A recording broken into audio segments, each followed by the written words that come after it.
Okay, तो ये part 2 है। पार्ट 2 में हम बात करेंगे, हम जीएस पेपर 2 की बात कर रहे थे, जीएस पेपर 2 की बात कर रहे हैं। एक पेपर नंबर जीएस 2 का पेपर 1 है, प्रैक्टिस पे क्वेश्चन की बात कर रहे हैं, कॉन्स्टिट्यूशन एंड पॉलिटी के बारे में यहाँ पे बात कर रहे हैं। यहाँ पे क्वेश्चन नंबर हम 1 से 5 तक की बात कर चुके हैं। पार्ट 1 में अब बात करेंगे हम 6 से लेके 10 तक के क्वेश्चंस की। ओके, सो स्टार्ट करते हैं। क्वेश्चन नंबर 6 है, अ strong democracy has its foundation in its strong institution. In the light of this statement, explain the basic tenets on which India's extra constitutional bodies are based on। हमको बात करनी है India के extra constitutional bodies के ऊपर, ठीक है। तो इस क्वेश्चन को एक बार दो बार पढ़ते हैं। A strong democracy has its foundation on strong institution. Democracy has its foundation on what? एक स्ट्रॉन्ग डेमोक्रेसी जो है, एक लोकतंत्र की जो ताकत है ना, it comes from in strong institution. In the light of this statement explain the basic tenets. हमको बात करनी है basic tenets of what? India's extra constitutional bodies. हमको मेन एम्फेसिस यहाँ पे देना है एक्स्ट्रा कॉन्स्टिट्यूशनल बॉडीज के ऊपर। तो इस क्वेश्चन में हमारा अप्रोच क्या होगा? सबसे पहले तो हम इंट्रोड्यूस करेंगे इस क्वेश्चन के आंसर को, इंट्रोड्यूस करेंगे। तो इंट्रोडक्शन में हम क्या बताएंगे भाई? इंट्रोडक्शन में हम बताएंगे about importance of extra constitutional bodies for strong democracy.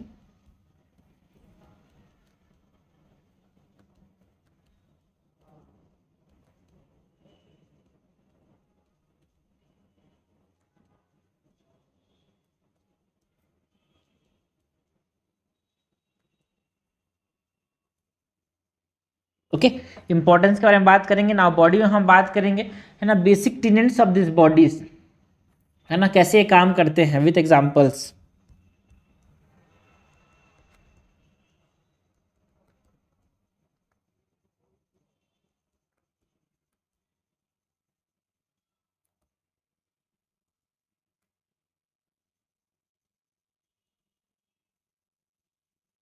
और कंक्लूड कैसे करेंगे?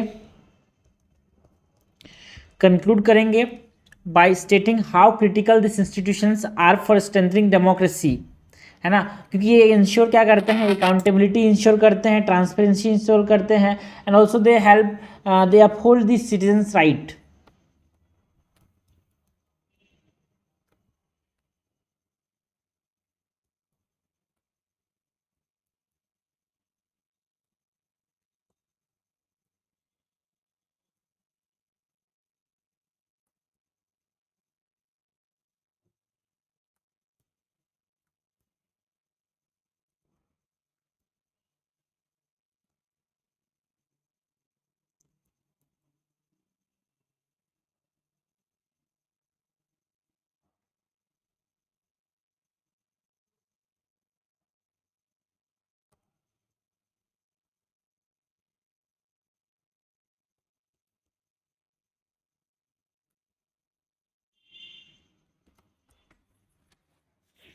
ओके, तो स्टार्ट करते हैं बाय इंट्रोडक्शन। हम बताएंगे about the extra constitutional bodies. तो यहाँ पे बोलूंगा कि extra constitutional bodies in India are established to strengthen democracy by providing checks and balances on the government.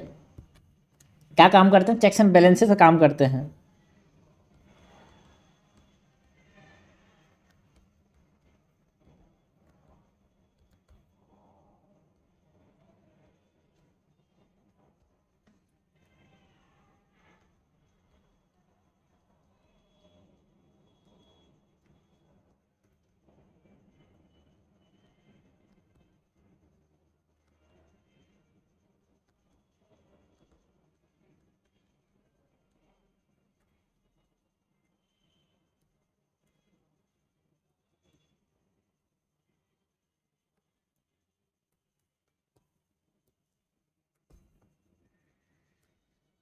Checks and balances provide करने का काम करते हैं। उसके बाद हम बेसिक टीनेट्स के बारे में बात करेंगे बॉडी के अंदर।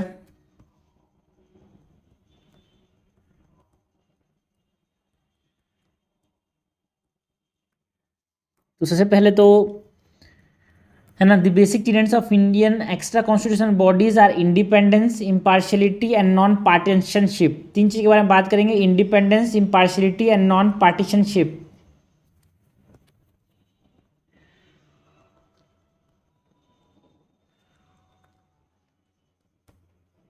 टीनेट्स नहीं है, टीनेट्स है।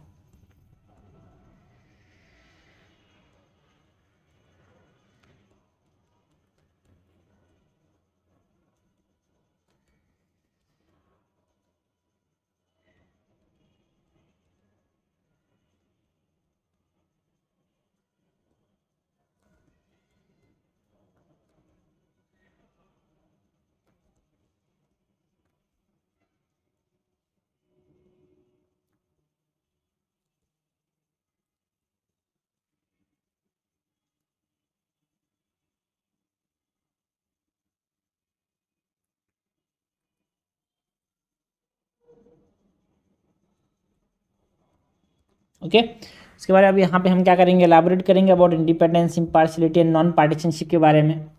तो पहले बात करते हैं इंडिपेंडेंस।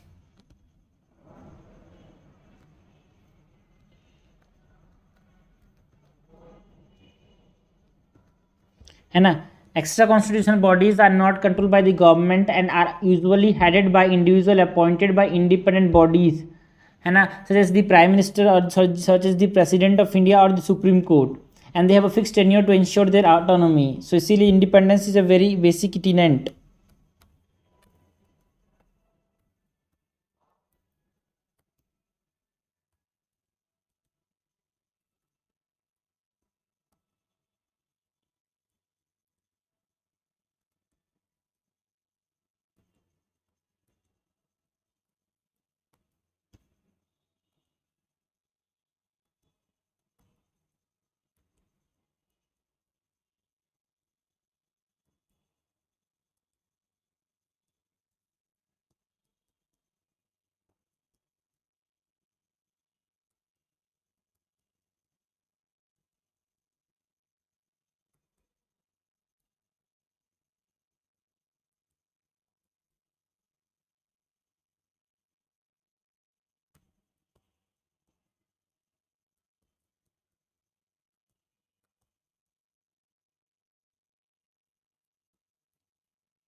ओके, तो ये होते हैं, दे आर कंट्रोल्ड, है ना, दे are not controlled by any government and they are headed by individuals appointed by independent bodies, okay, such as president of India or the Supreme Court.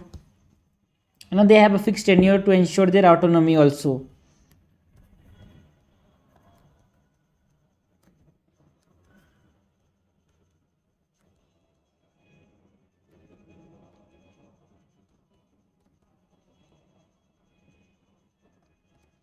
ये हो गया independence is an important टीनेंट of extra constitutional bodies. उसके बाद impartiality,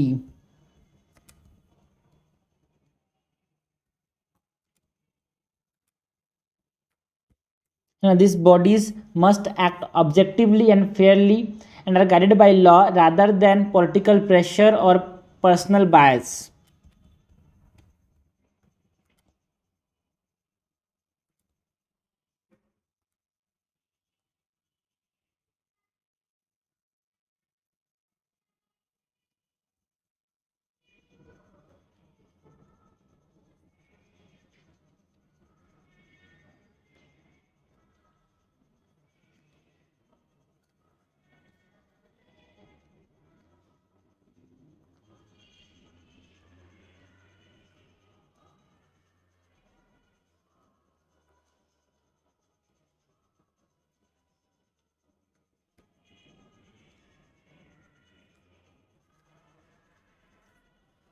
जिससे क्या होता है भाई, it allows them to function transparently and objectively. जब ये गाइड होते हैं प्रिंसिपल से, नॉट बाय पॉलिटिकल प्रेशर, तो क्या होता है, they allow them to function transparently.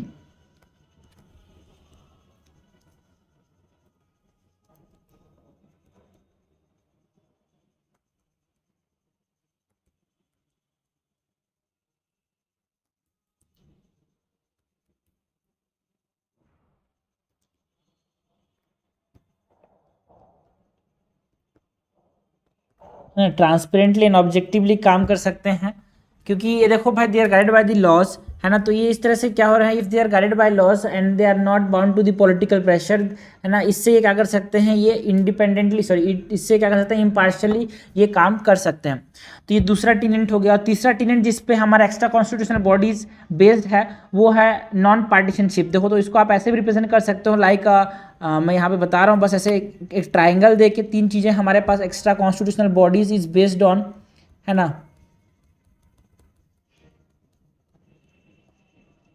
तो इसको आप लिख सकते हो इंडिपेंडेंस, बता रहा हूँ कि इंट्रोड्यूस ऐसे भी कर सकते हैं इसको।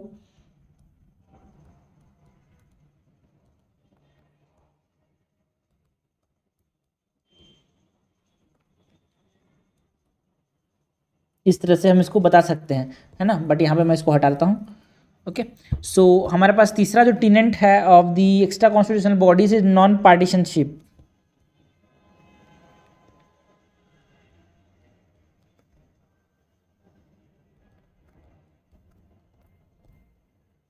ओके, सो नॉन पार्टीशनशिप का मतलब क्या है, extra constitutional body should not be influenced by any political party और आइडियोलॉजी।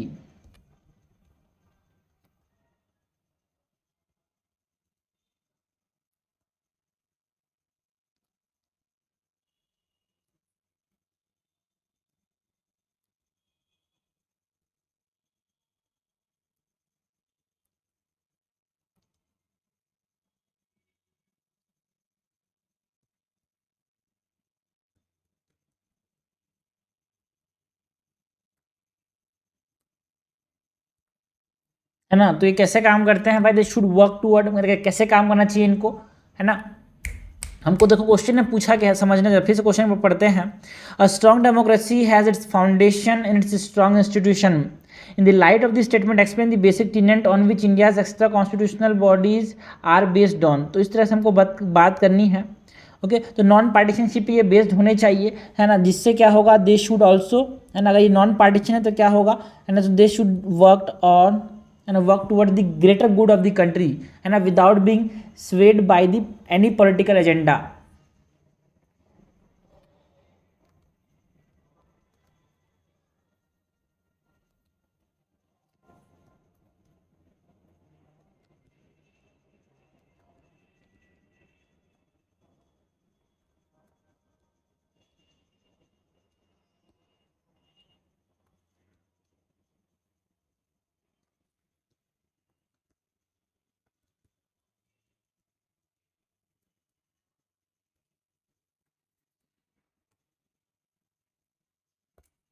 ओके, तो ये हमारे पास तीन बेसिक टेनेंट्स हो गए, इंडिपेंडेंस, इम्पार्शलिटी एंड नॉन पार्टीशनशिप। उसको कंक्लूड करेंगे, कैसे कंक्लूड करेंगे, हमने बात की थी कि कैसे हम बताएंगे, हाँ these are critical institution for strengthening democracy by ensuring what, accountability, transparency and upholding citizens right, है ना।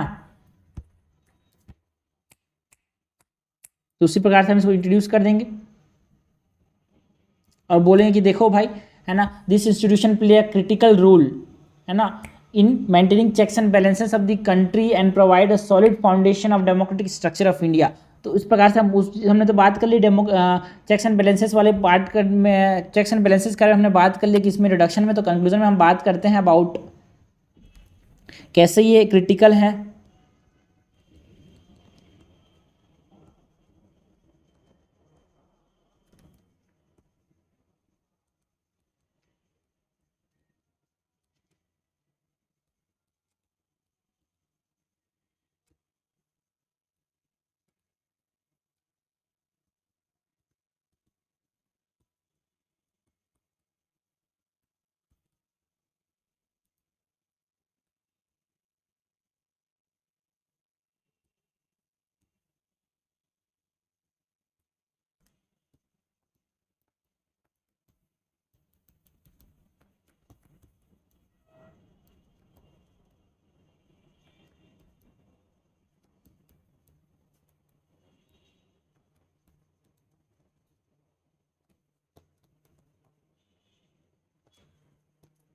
Accountability, transparency and upholding citizen rights, इसमें ये क्या होते हैं, वेरी क्रिटिकल हैं।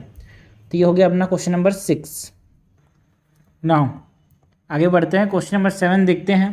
क्वेश्चन नंबर 7 क्या है, under what circumstances can the presidents rule B imposed in a state by the president of India, what consequences follow when such declaration remain in force. मतलब किस ग्राउंड पे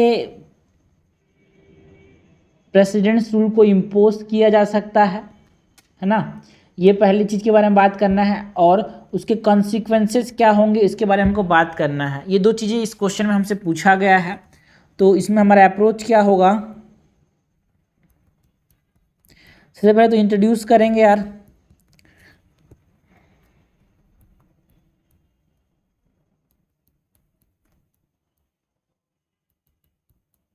है ना। Introduce कैसे करेंगे, bye defining what's president rule is. यहाँ पे हम आर्टिकल 52 के बारे में मेंशन करेंगे।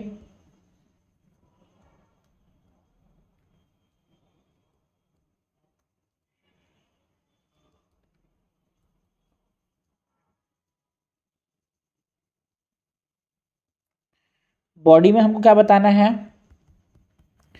बॉडी में बताएंगे about the circumstances when president rule can B imposed,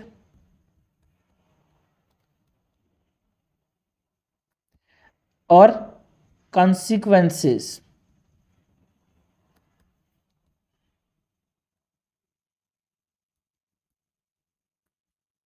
उसके बाद कंक्लूजन में क्या बताना है, कंक्लूजन में हम बात करेंगे अबाउट, है ना, the case which limited the use of president's rule, S R Bommai case.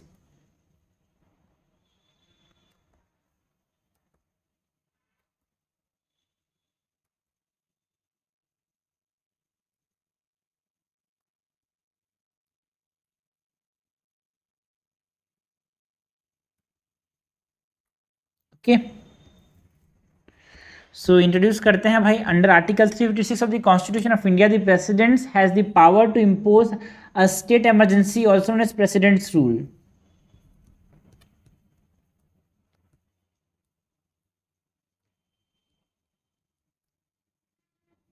है ना। तो यहाँ पे article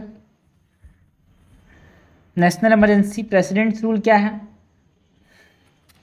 article 356।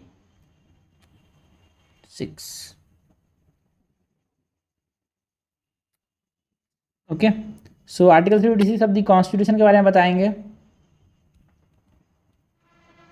Under article 356 of the constitution of India, president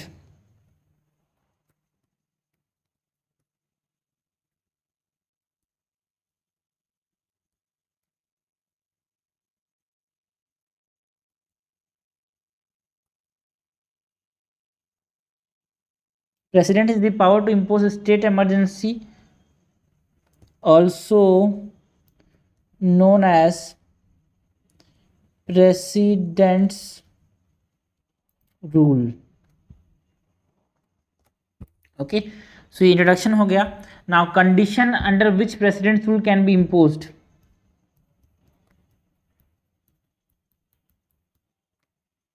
That is, हम बात कर रहे हैं यहाँ पे the circumstances, that is conditions.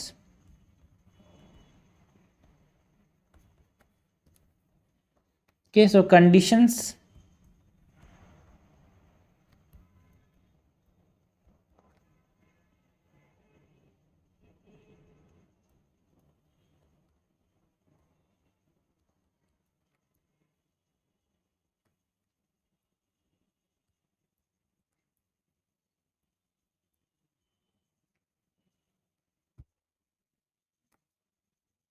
तो पहला है आर्टिकल 356.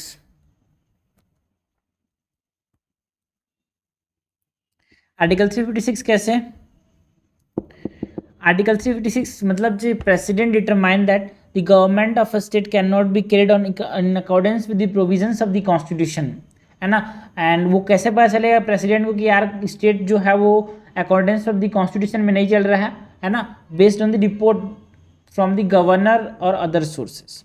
तो आर्टिकल 356 क्या बोलता है इसके बारे में हमको पता होना चाहिए, ठीक है ना।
ओके, ये आर्टिकल 356 के ऊपर है ना। कंडीशन क्या है आर्टिकल 356 है ना, कंडीशन ये है कि यहाँ पे प्रेसिडेंट्स को ये संतुष्टि हुई कि किसी सोर्स से पता चला, चाहे वो गवर्नर हो चाहे अदर सोर्स से आ रही है, यहाँ पे कॉन्स्टिट्यूशन के प्रोविजंस के हिसाब से स्टेट में हमारे पास गवर्नमेंट नहीं चल पा रहा है, तो इसके ऊपर ये आर्टिकल 356 इम्पोज कर सकते हैं।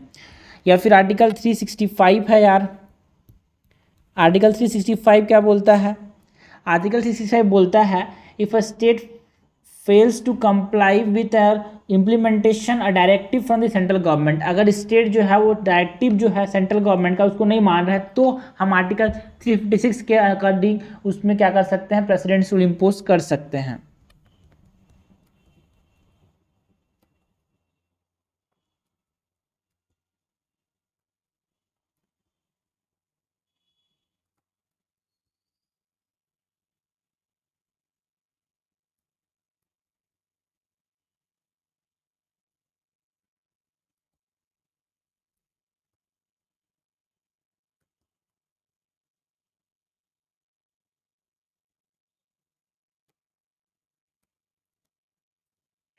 और कौन कौन से ग्राउंड है भाई, तीसरा है inability to elect a chief minister after the election.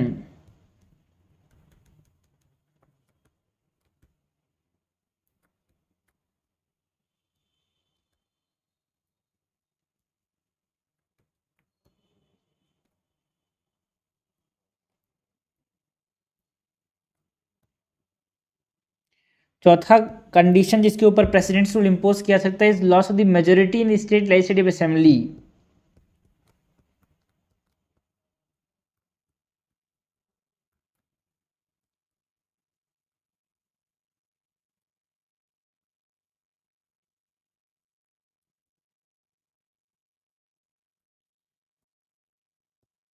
पांचवा कंडीशन क्या है, postponement of election due to natural disaster, war और एपिडेमिक।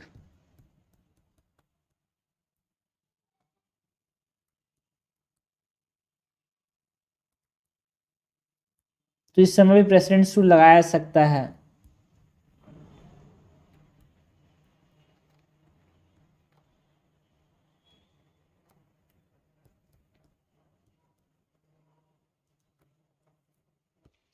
तो ये सब हो गया कंडीशन जिसके ऊपर प्रेसिडेंट्स रूल लगाया सकता है। नाउ प्रेसिडेंट्स रूल लगाने के इफेक्ट क्या क्या होंगे,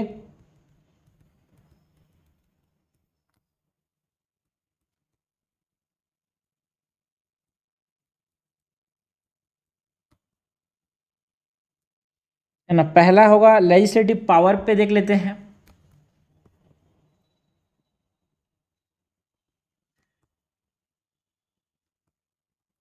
तो जो लेजिस्लेटिव पावर होगा वो किसके पास चला जाएगा, president can authorize the parliament to make laws on behalf of the state legislature, मतलब स्टेट लेजिस्लेटिव पावर है वो पार्लियामेंट के पास चला जाएगा।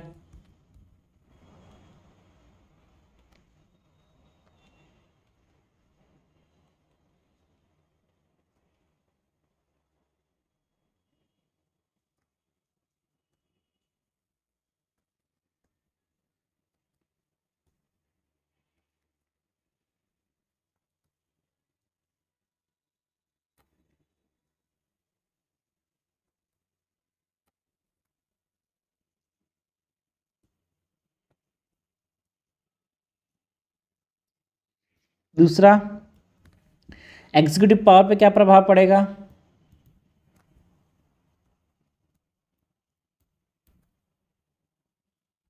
है ना। The president can assume the function of the state government, है ना। जो प्रेसिडेंट है वो स्टेट गवर्नमेंट का फंक्शन अपने ऊपर ले सकता है या फिर किसी और को, और delegate them to the governor और अदर एग्जीक्यूटिव अथॉरिटी, खुद के ऊपर ले सकता है स्टेट गवर्नमेंट के जो एग्जीक्यूटिव फंक्शंस हैं उसको, या फिर किसी और को बोल सकता है।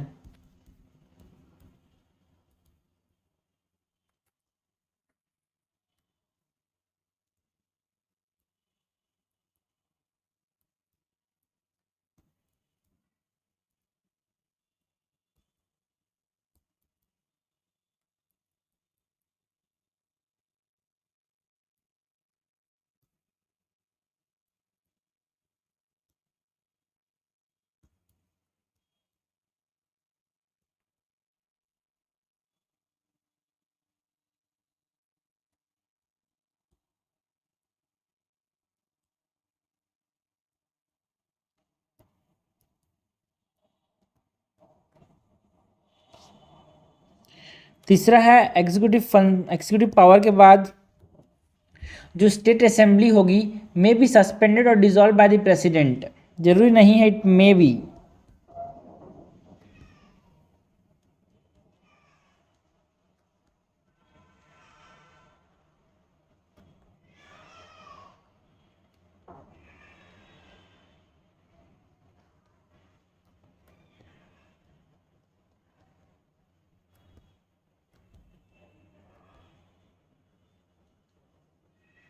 It may be suspended or dissolved.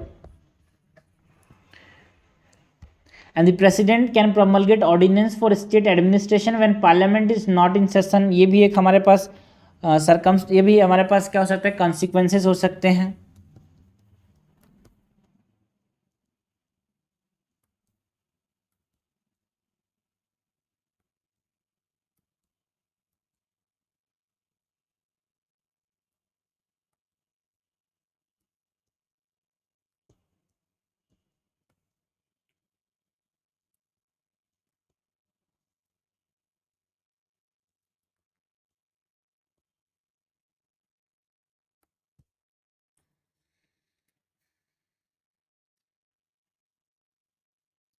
And also president's rule can be revoked by subsequent proclamation from the president, उसको रिवोक भी किया जा सकता है।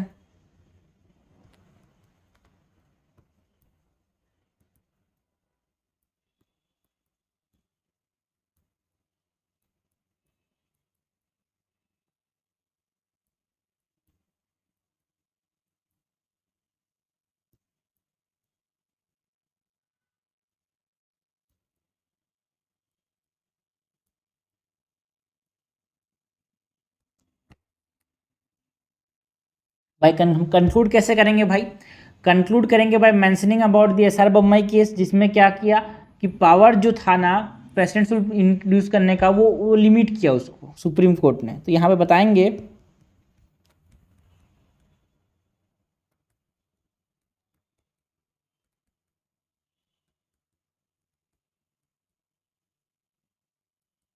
एसआर बम्बई केस ऑफ 1992 और सॉरी 1994।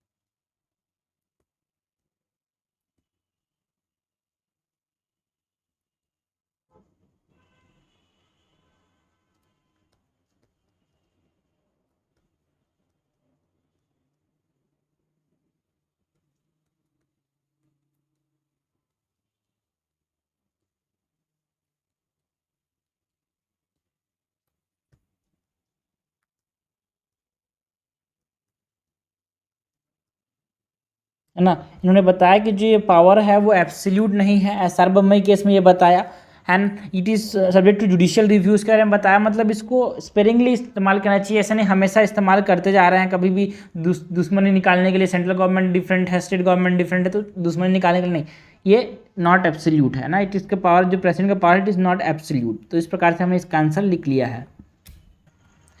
क्वेश्चन नंबर 8 है, inter state border dispute in north east India are far more complex than in other parts of India. Examine. Also enumerate various methods available to resolve these issues.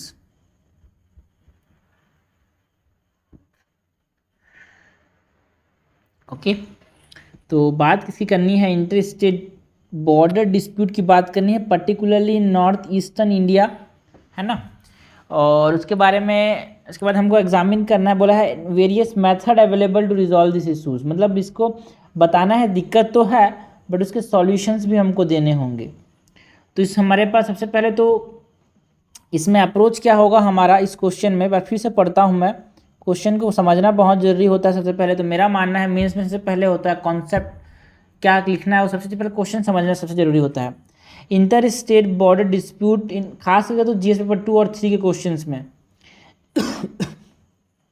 Interstate border dispute in Northeast India are far more complex than in other parts of India. Examine. Also enumerate various methods available to resolve these issues. तो approach में सबसे पहले तो हम introduce करेंगे, है ना, introduction में सबसे पहले हम क्या बताएंगे, जो स्टेटमेंट है उसी को हम बताएंगे कि बोलना क्या चाह रहा है।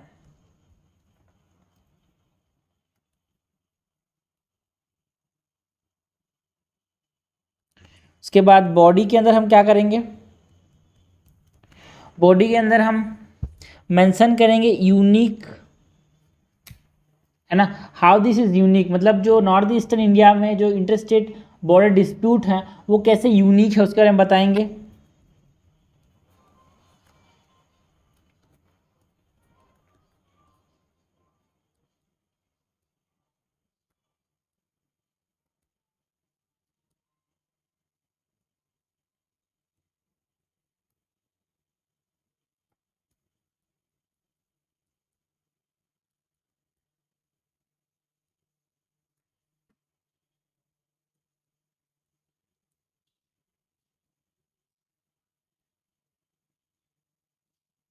और क्या बताएंगे भाई हमारे पास सबसे, उसके बाद तो पहले बात तो यूनिक कैसे ये हमको बताना है, दूसरा है ना हमको बताना है कौन कौन से मेथड हमारे पास अवेलेबल हैं to resolve this inter state border dispute.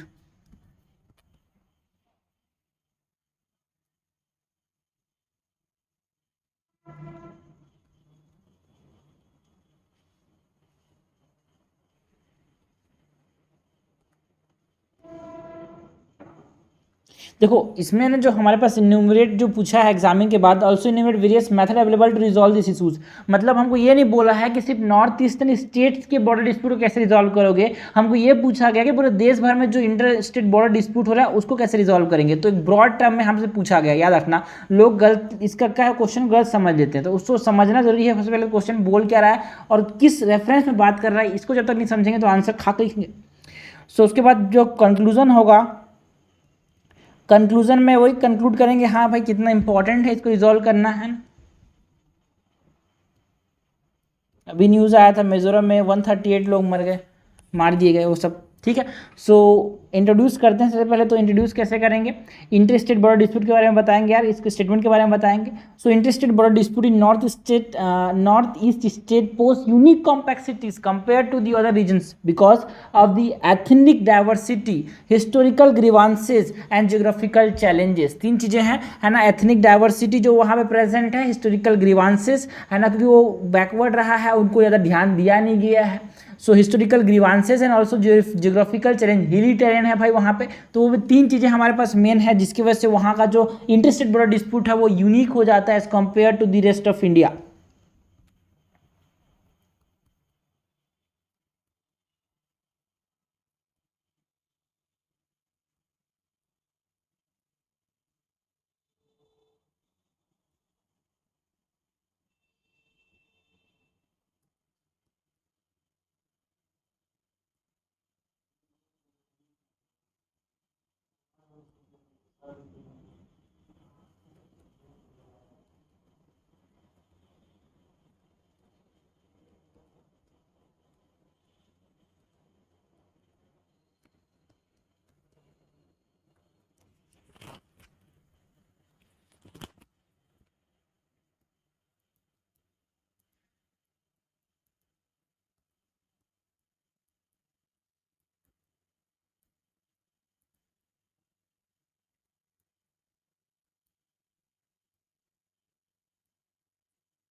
Okay तो ये इंट्रोडक्शन हो गया ना। बॉडी के अंदर हम बात करेंगे अबाउट दी यूनिक कॉम्प्लेक्सिटीज, जिसमें हमने बात कर ली यूनिक कॉम्प्लेक्सिटीज क्यों क्यों है भाई, एथनिक डाइवर्सिटी की वजह से है, हिस्टोरिकल ग्रीवांस की वजह से है एंड ज्योग्राफिकल टेरेन की वजह से है।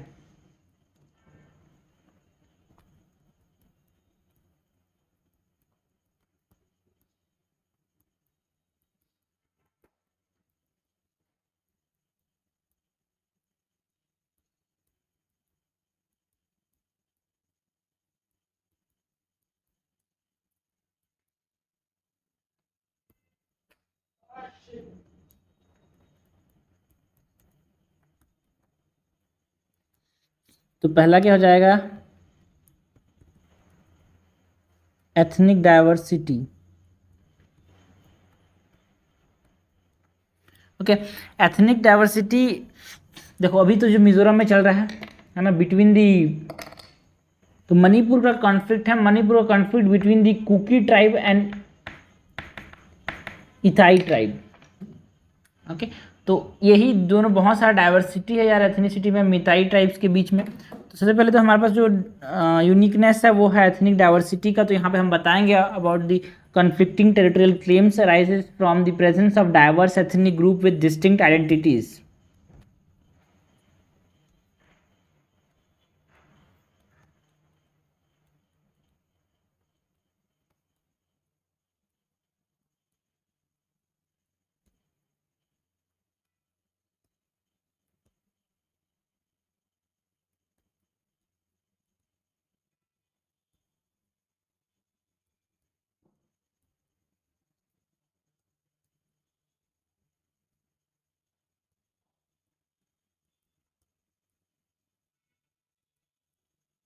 Okay, so diverse ethnic group with distinct identities, इसकी वजह से क्या हो रहा है, कन्फ्लिक्ट हो रहा है टेरिटोरियल क्लेम्स के ऊपर। तो ये पहला कारण हो गया, पहला यूनिकनेस।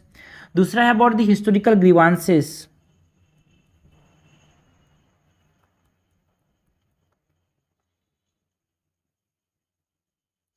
कैसे कैसे भाई हिस्टोरिकल ग्रीवांस कैसे हैं? Because there are some unsolve dispute stemming from historical events and colonial administrative division attributed to the ongoing tension. Because जो अंग्रेज थे कैसे ही बांट के चले गए, वो आज भी दिक्कत का कारण बन रहा है। तो अनसॉल्व डिस्प्यूट्स है ना, जो कि आज भी चल रहे हैं, वही एक कारण है यहाँ पे, वो भी एक मेन कारण है हिस्टोरिकल डिस्प्यूट्स।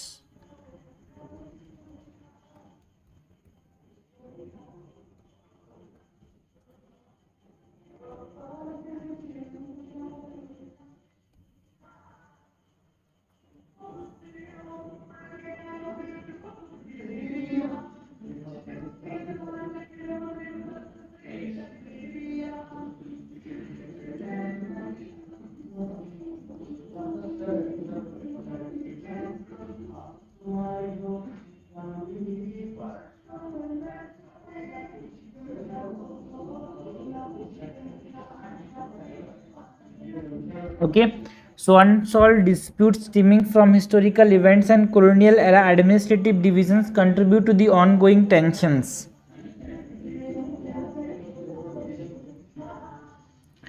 तो ये हो गया अपने पास हिस्टोरिकल ग्रीवांसेस, एक यूनिकनेस का कारण था। और तीसरा जो है वो है geographical challenges.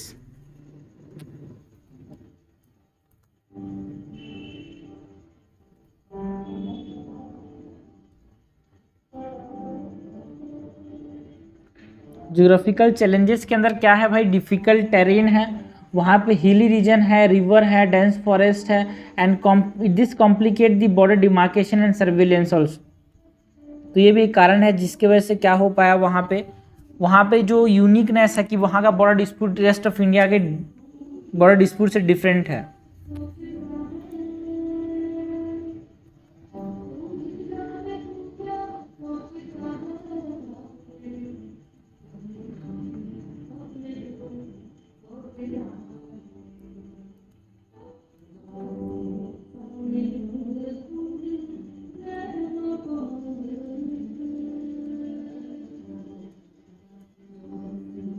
Okay, difficult terrain including hills, river, dense forest, this complicate the border demarcations.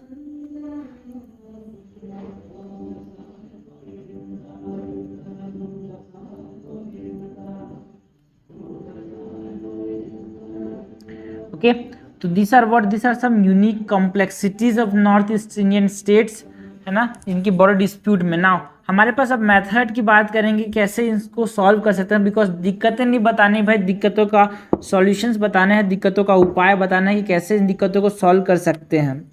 सो हमसे पूछा गया है अबाउट द मेथड्स।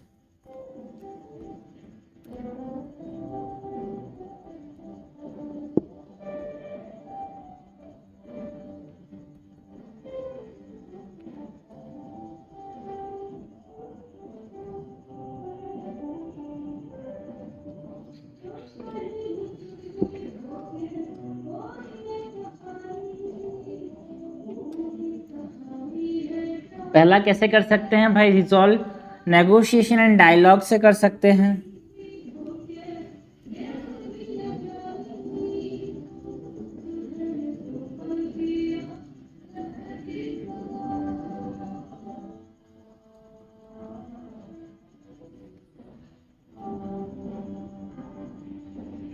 है ना।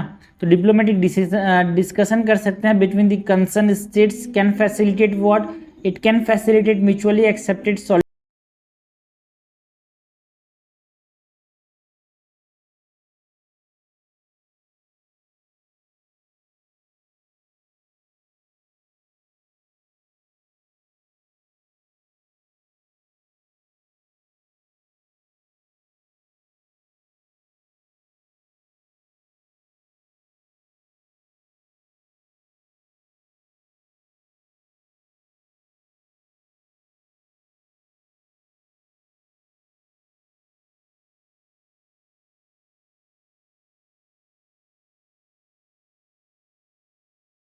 Facilitate mutually acceptable solution.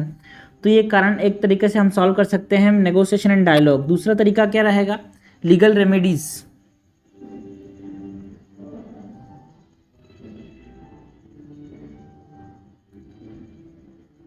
Okay, legal remedies के अंदर हमारे पास seeking judicial intervention such as supreme court ruling provide a framework for resolution,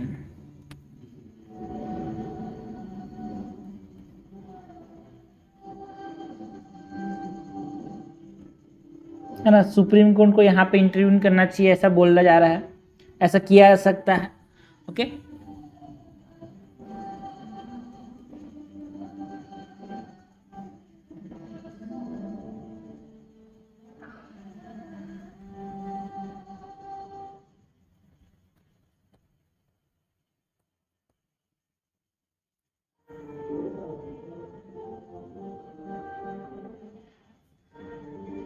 okay.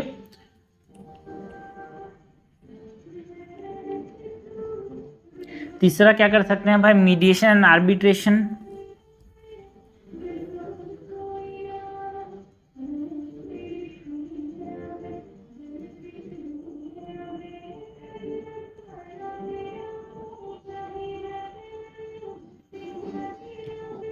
Okay, so mediation and arbitration, तीन चीज अभी तो बात कर ली। पहला है negotiation and discussion, sorry negotiation and dialogue. दूसरा हमने बात की अबाउट दी लीगल रेमेडीज। तीसरा हमने बात की about mediation and arbitration. Mediation arbitration के अंदर हमारे पास इंपॉर्टेंट किया है third party involvement can enable impartial dispute resolution. Okay, तो मीडिएशन आर्बिट्रेशन के अंदर हमको इसकी बात करनी है, मीडिएशन एंड आर्बिट्रेशन के अंदर हमको बात करनी है थर्ड पार्टी इन्वॉल्वमेंट की।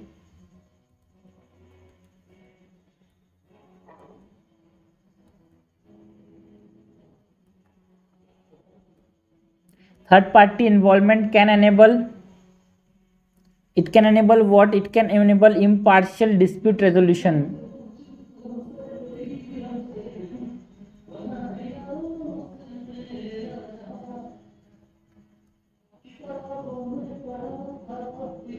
okay, so first is the negotiation and dialogue, second is the legal remedies, third is the arbitration and third is the mediation and arbitration। fourth method to solve these issues is, चौथा है ना joint border management.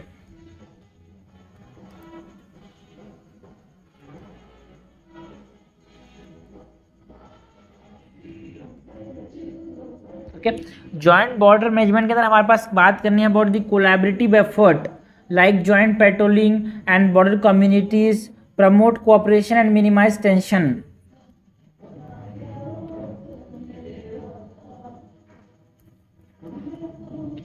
collaborative efforts like joint patrolling and border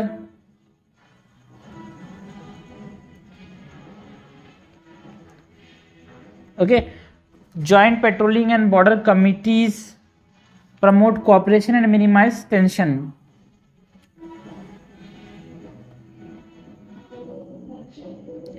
promote cooperation and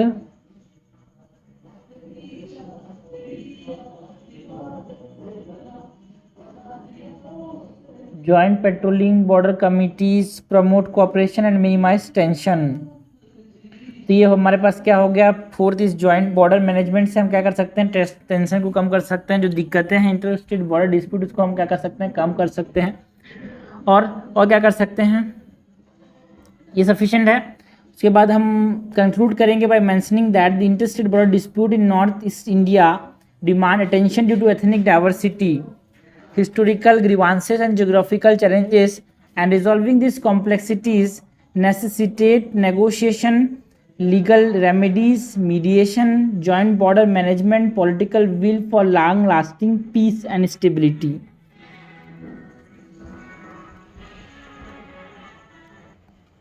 okay भाई, हम conclude कर सकते हैं भाई जहाँ से स्टार्ट किए थे, है ना, resolving this complexities necessitate negotiation, रीडर वो तो बता दिया हमने, तो उसमें अब क्या रहा कंक्लूड तो थॉट में बताना, inter state border dispute in north east India demand what, it demand attention, it demand attention due to ethnic diversity, historical grievances and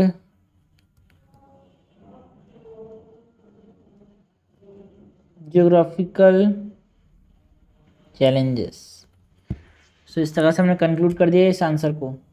question number 9 है, the national legal service authority finds itself trapped in a systemic rut hindering in a systemic root hindering its intended rule and purpose, comment. देखो इस तरह के questions जो होते हैं ना, इस तरह के क्वेश्चंस नहीं बनाओगे, नहीं सॉल्व करके जाओगे, इसके आंसर्स रेडी नहीं रहेंगे, कंटेंट रेडी नहीं रहेगा, तो भगवान 100 जन्म में भी याद नहीं होने वाला इसका आंसर क्या लिखना है। 3 घंटे में क्या, 3 घंटे के बाद 2 दिन सोचोगे तब भी इसका आंसर याद नहीं आएगा, बिकॉज इस तरह के जो क्वेश्चंस होते हैं, है ना, कमेंट वाले, है ना, नेशनल हमको बोल दिया कि ऐसा है, नेशनल लीगल सर्विस अथॉरिटी जो है it is trapped in a systemic रट हिंडरिंग, है ना। अब ये उसका जो काम था, उसका जो पर्पस था, रोल था, पर्पस था, वो नहीं कर पा रहा है, तो इसको कैसे सॉल्व करेंगे, इसके कैसे आंसर लिखेंगे, ये हमको देखना है। तो यहाँ पे अप्रोच क्या होगा इस क्वेश्चन का, हमारे पास इंट्रोडक्शन में हमारे पास क्या बताना है भाई, इंट्रोडक्शन में हम बात करेंगे about national legal service authority,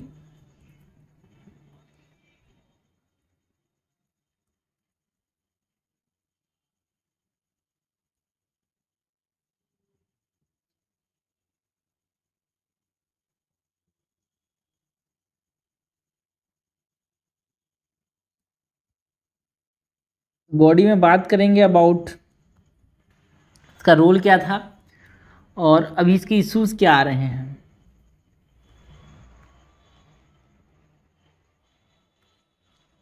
उसके बाद कंक्लूजन में हमको क्या बताना है, कंक्लूड करेंगे by mentioning how can we improve its working, है ना, what can be done to improve its working.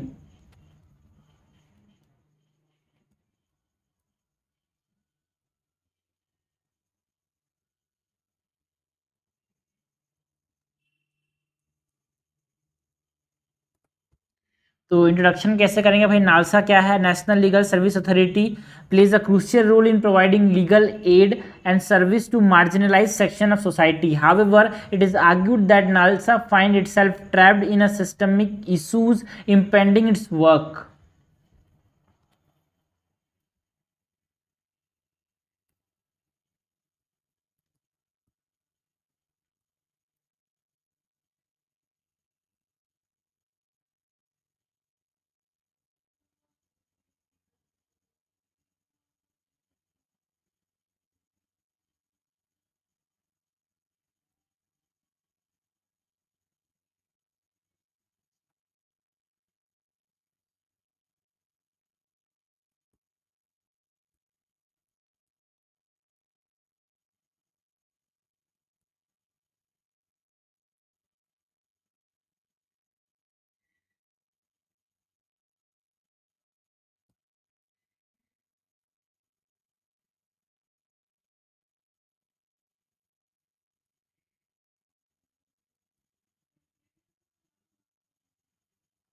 Okay, so what is NALSA? NALSA is national legal service authority, जो क्या करता है, it provides legal aid and service to whom, to the marginalized section of society.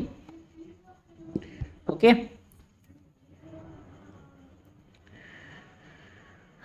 उसके बाद इसके role की बात करते हैं भाई। इसका रोल क्या है? Role of NALSA, first to provide free legal aid to the needy and ensure access to justice for marginalized communities।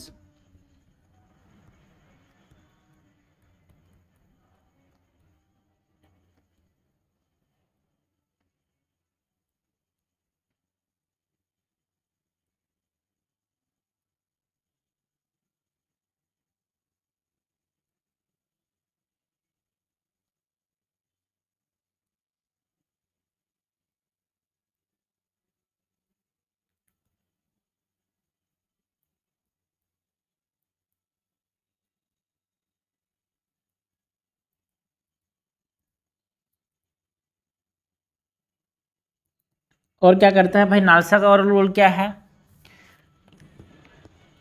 पहला to provide free legal access, free legal aid. दूसरा इट रेज अवेयरनेस, है ना, it raising legal awareness among disadvantage group.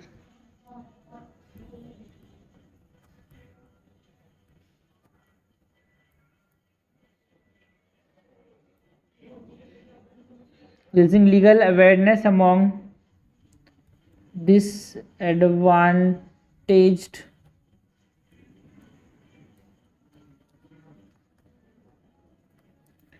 advocating for prison reform and ensuring legal rights to prisoners।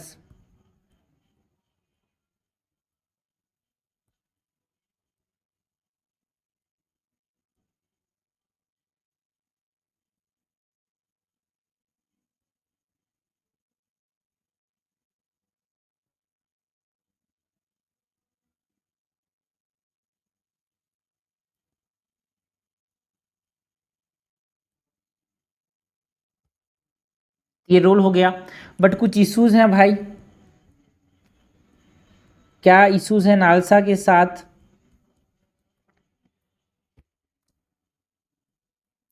पहला है inadequate funding and resources, सब में है ये तो इशू। इस देश के हर इंस्टीट्यूशन में दिक्कत है यार, इनएडुकेट, बिकॉज दुनिया में ही रिसोर्सेज की कमी है। Inadequate funding and resources, inadequate funding and resources, this lead to what? This leads to shortage of legal and legal aid lawyers and delay in providing assistance and inadequate infrastructure। इससे क्या होता है भाई? Shortage हो जाता है।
Okay, shortage हो जाता है भाई, डिले हो जाता है असिस्टेंस में, इनएडुकेट इंफ्रास्ट्रक्चर, इंफ्रास्ट्रक्चर ठीक से बन नहीं पाता, फंडिंग नहीं मिलने से, रिसोर्सेज नहीं होने से, या फिर दूसरा दिक्कत क्या है भाई? Lack of awareness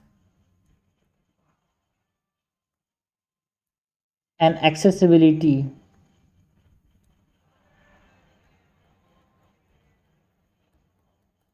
lack of awareness and accessibility।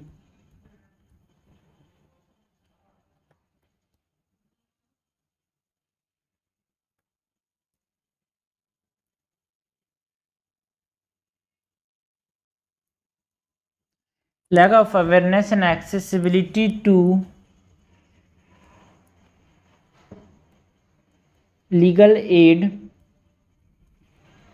service remain a challenge hindering NALSA outreach efforts.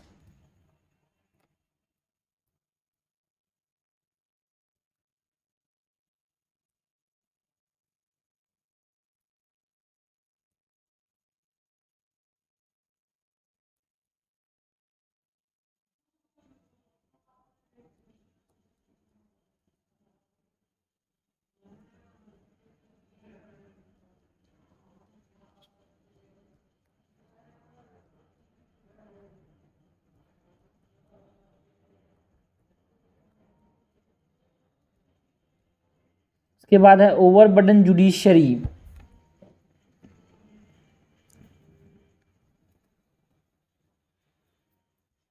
Overburden judiciary का मतलब ये है कि बहुत सारे काम हैं यार जुडिशरी के पास, so leading to delay in providing legal aid, है ना, जिससे क्या होता है undermining timely access to justice that NALSA aim to provide. NALSA क्या है, जल्दी प्रोवाइड करना चाहता है जस्टिस, बट ओवरबर्डन जुडिशरी है, जुडिशरी ऊपर से बहुत सारा लोड है इसके ऊपर, तो क्या हो पा रहा है, डिले हो जा रहा है। जो चाहता था कि ये जल्दी हो, डिले ही हो पा रहा है, जल्दी नहीं हो पा रहा है, तो ये भी दिक्कत है ओवरबर्डन जुडिशरी।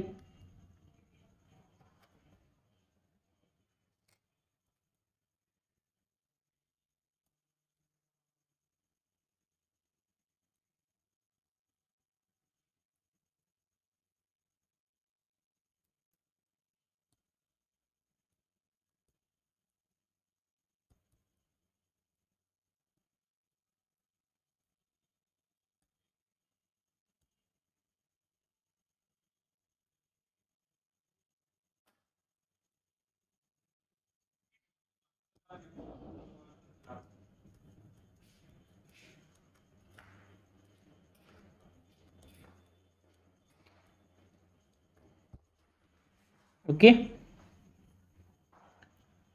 तीसरा जो इशू है नालसा के साथ वो है implementation and coordination.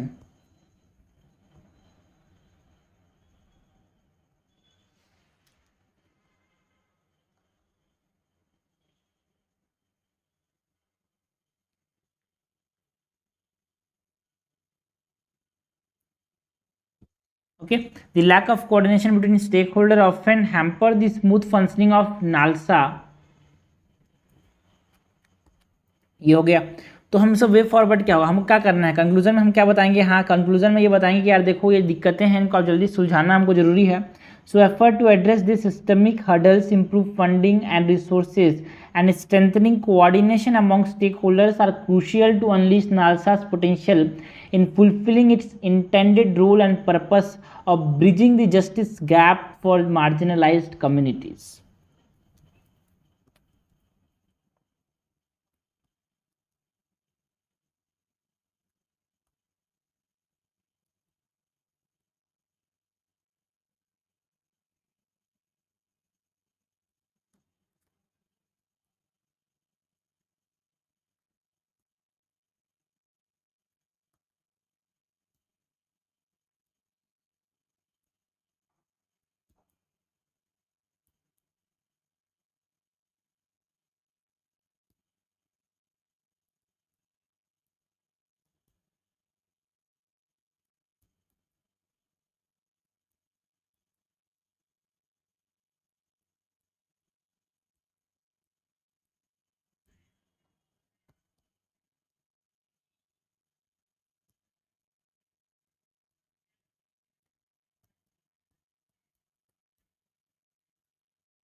Okay, so efforts to address the systemic hurdles, जिसमें हमारे पास इंप्रूव कर सकते हैं फंडिंग को, फंडिंग एंड रिसोर्स को स्ट्रेंथन करेंगे, कोऑर्डिनेशन को among the stakeholder and also ये सब चीज़ें को, तकलीफ़ों को, जो अपने पास जो इश्यूज़ हैं उसको दूर करके हम क्या कर सकते हैं, नालसा जो जिसका काम क्या है to bridge the gap for marginalize, वो हम ला सकते हैं।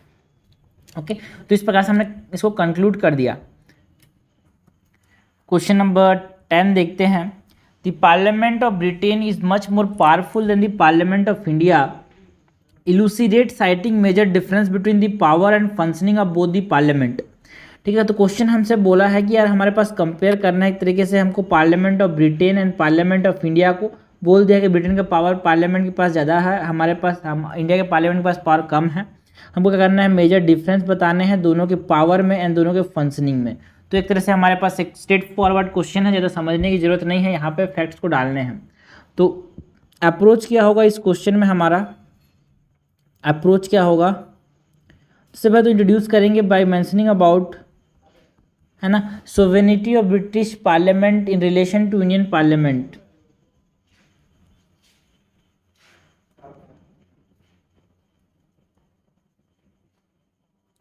Sovereignty of British parliament in relation to Indian parliament.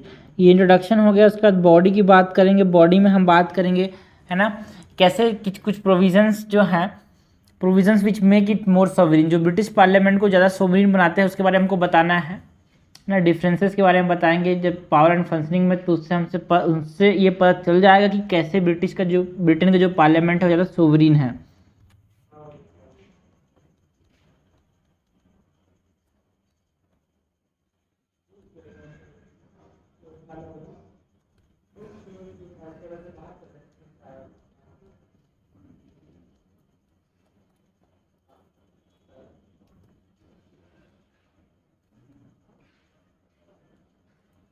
और कंक्लूजन में बताएंगे by mentioning about my view. ठीक है ना, आपका क्या मानना है यार। तो इंट्रोड्यूस करते हैं भाई। सबसे पहले बताएंगे यार कैसे पार्लियामेंट ऑफ ब्रिटेन एक सोवरिन एंटिटी है। Okay, the parliament of Britain is a sovereign entity with supreme power. Okay, whereas the parliament of India operate under a written constitution. हमारे यहाँ कॉन्स्टिट्यूशनल सुप्रीमेसी है, Britain के अंदर parliamentary supremacy है।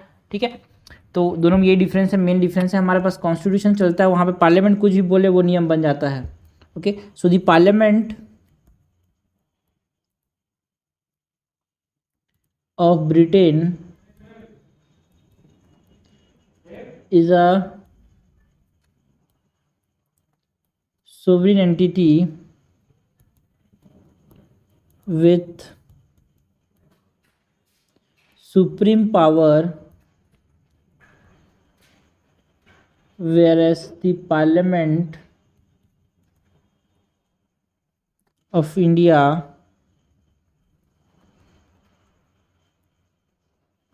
operates under a written constitution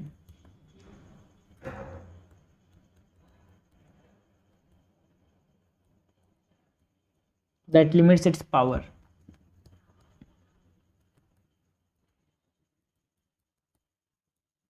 okay, तो India काम करता है under written constitution and parliament जो है सुप्रीम पावर है भाई पार्लियामेंट ऑफ ब्रिटेन के अंदर, है ना। तो ये हो गया इंट्रोडक्शन। उसके बाद बॉडी के अंदर हम बात करेंगे about the legislative supremacy and judicial review.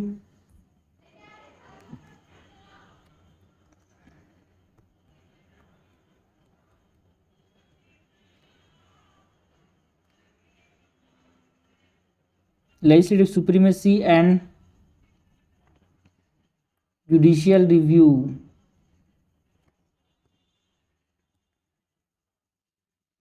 Okay, कैसे जो ब्रिटिश पार्लियामेंट है ना, वो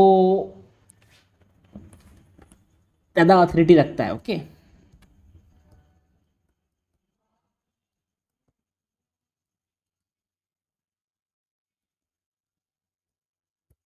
British Parliament, it has a supreme legislative authority without constitutional limitation and can enact, amend or repeal any law.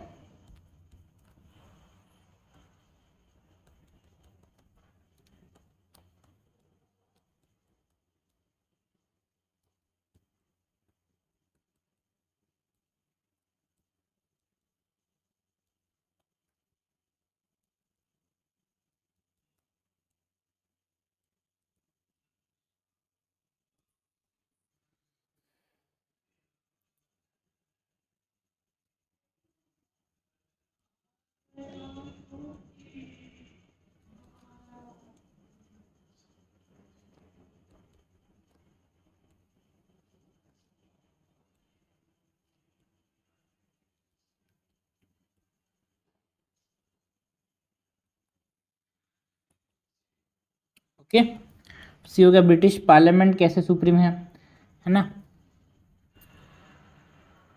और वो जो legislation it is not subject to judicial review and court can not invalidate parliamentary law.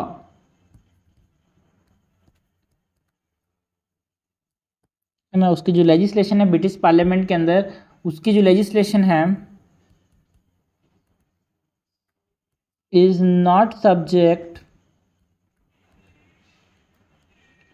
To judicial review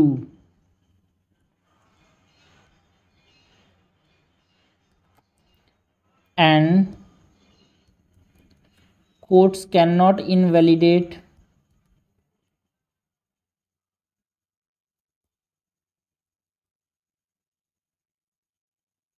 parliamentary law।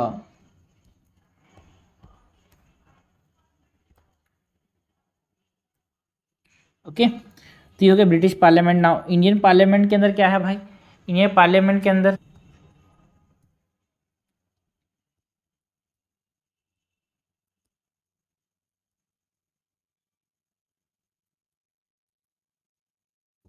Indian parliament it operate with a constitutional framework and is subject judicial review.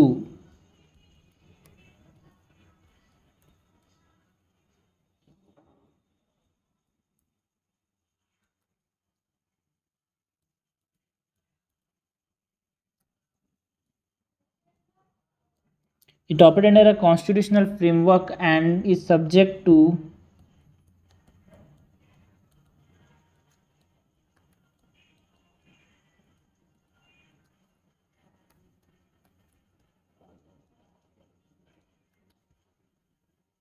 Judicial review.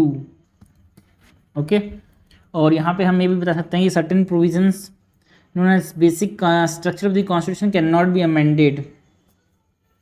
उसके बाद legislative supremacy and judicial review के बारे में बात करें ना, by cameral legislature के बारे में बात करते हैं,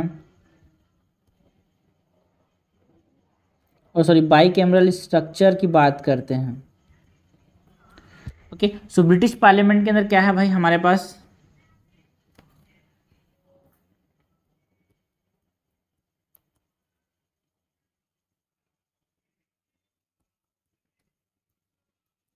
British Parliament consists of House of Commons and House of Lords, with the House of Commons holding more power as it is directly elected। ठीक है, दोनों में ये डिफरेंस हो गया। तो इसको आप ऐसे कर सकते हैं यार, इसको डायग्रामेटिक फॉर्म में Indian parliament and British parliament के फॉर्म में ऐसे।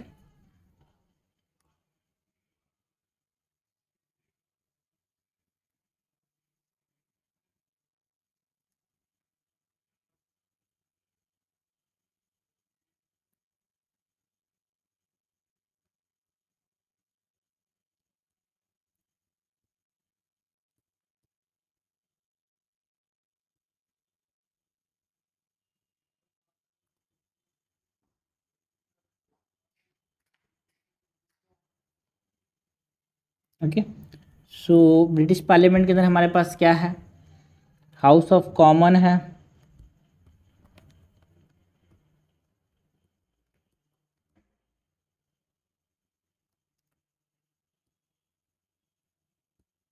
हाउस ऑफ लॉर्ड्स है। ओके, उसके बाद इन पार्लियामेंट के अंदर हमारे पास क्या है, लोकसभा एंड राज्यसभा।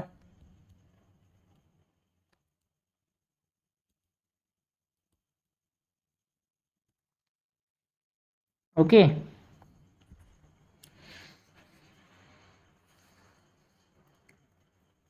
ज़्यादा अथॉरिटी किसके पास है,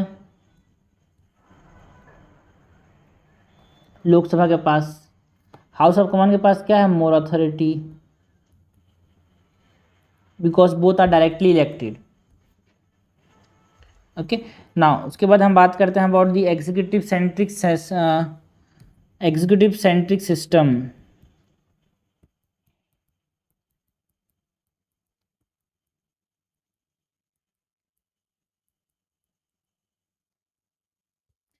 ब्रिटिश पार्लियामेंट कैसा है भाई?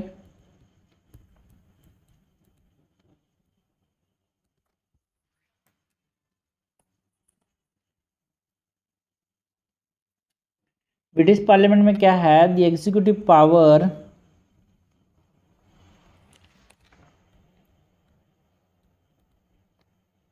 एग्जीक्यूटिव एंड लेजिस्लेटिव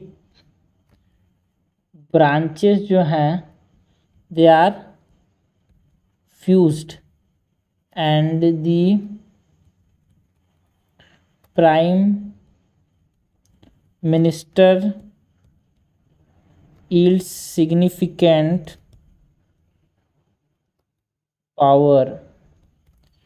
उसके बाद ब्रिटिश पार्लियामेंट के बाद इंडियन पार्लियामेंट की बात करें,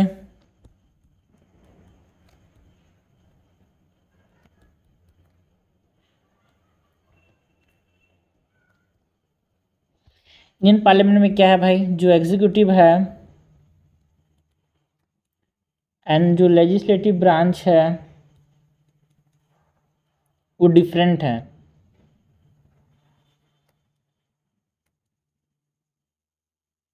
ना। प्रेसिडेंट के पास लिमिटेड पावर है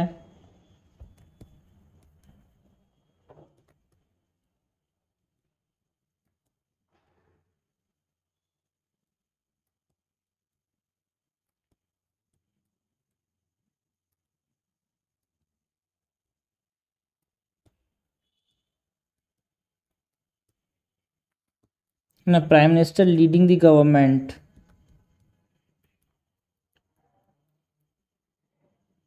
तो वहाँ नहीं होता। वहाँ प्राइम मिनिस्टर प्रेसिडेंट जो है वो किंग, वो जो है वो नाम का है, ठीक है।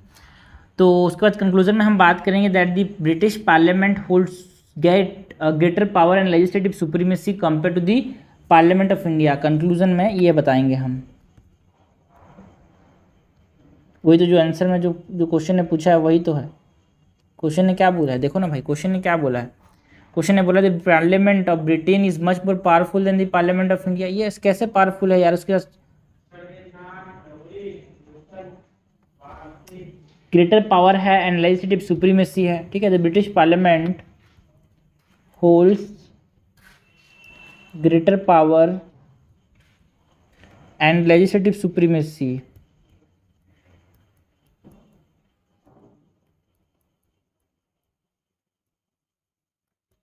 compared to, it has greater power and legislative supremacy compared to the Parliament of India.